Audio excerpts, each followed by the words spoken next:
Well, maths, the subject sure to leave pupils groaning in confusion, suddenly has fresh appeal in Gauteng schools. The Education Department has piloted a new and interactive way of teaching algebra and geometry using social media and satellites. Gauteng Education MEC Barbara Creecy is with us this afternoon. Thanks very much for coming in, MEC. How does this system work, for starters?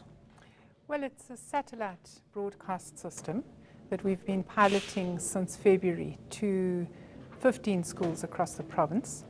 During the rest of this year, we will be rolling it out to 385 underperforming schools. And the idea is that twice a week, learners in grade 8 and 9 will receive broadcast lessons. The rest of the week, they'll be trained by their own educators. And in due course, we will have an opportunity to increase the number of broadcasts if we find that it works, and obviously to include other subjects like science. Now, what is important about this is that it's not just a broadcast facility, it also has a two-way communication. So we're setting up a toll-free hotline, and learners and educators will be able to phone in and ask questions from the presenters. So can they actually do that in real time? Yes. Yes. Right. Okay, well, we're taking a look at the way the system works right now. Here are some visuals of how it's conducted.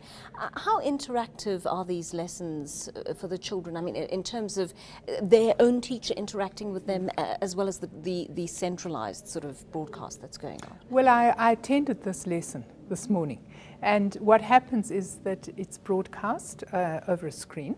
But at the same time, the teacher is walking around checking that learners understand what's being said. She's also available to ask questions. And one of the things that we've been piloting is this two-way interaction with the actual presenters. So now we're introducing the toll-free line, and learners and the educators will be able to agree as a group. We're going to phone in and we're going to ask this question. What sort of feedback have you had from pupils so far? Well, I asked them what do they feel about it. They were very, very enthusiastic. And the educator herself was saying that it's really helping to make sure that they get the right curriculum content. So I was quite pleased by how enthusiastic everybody was about this new invention. Working in this medium, we have an idea of how much satellite crossings and the like cost. It's a very, very expensive area that you're venturing into. Well, what are the sort of costs involved? We've budgeted 10 million rand this year, and that really covers the cost of rolling out the hardware to the schools so that they can receive the signal. It's on a dedicated learning channel that exists already, and these schools will have access to that channel during the broadcasts, which at this stage are twice a week, and other schools who want to buy the technology will also be able to access the lessons. Does that suggest that even public schools would have to scrape together the money to be able to afford this technology? Well, we are rolling it out to 385 public schools in the province. That is all the schools in the senior secondary school improvement program, and it is our most disadvantaged schools that historically have been underperforming.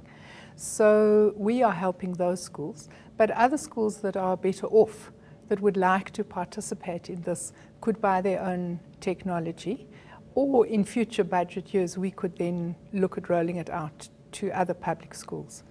This certainly applies to your province.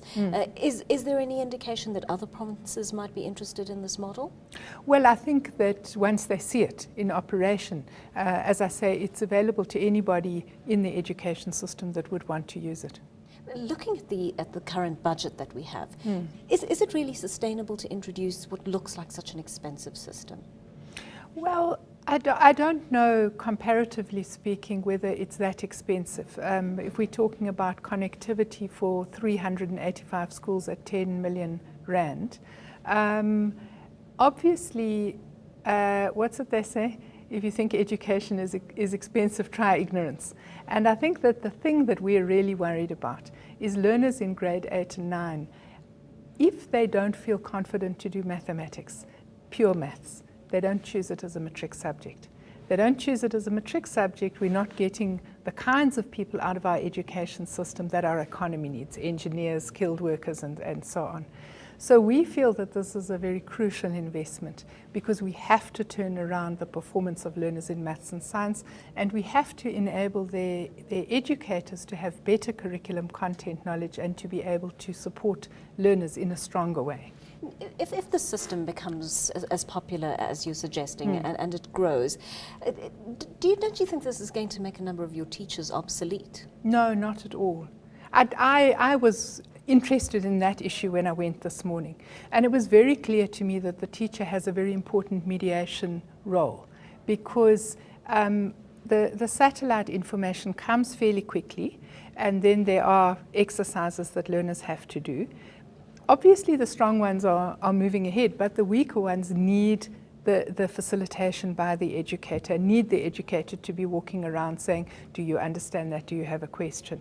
So I could see that very clearly this morning, that the educator is perhaps even more important in that mediation role. Thanks very much for talking to us this afternoon, MEC. Thank you. News that moves. eNCA.com.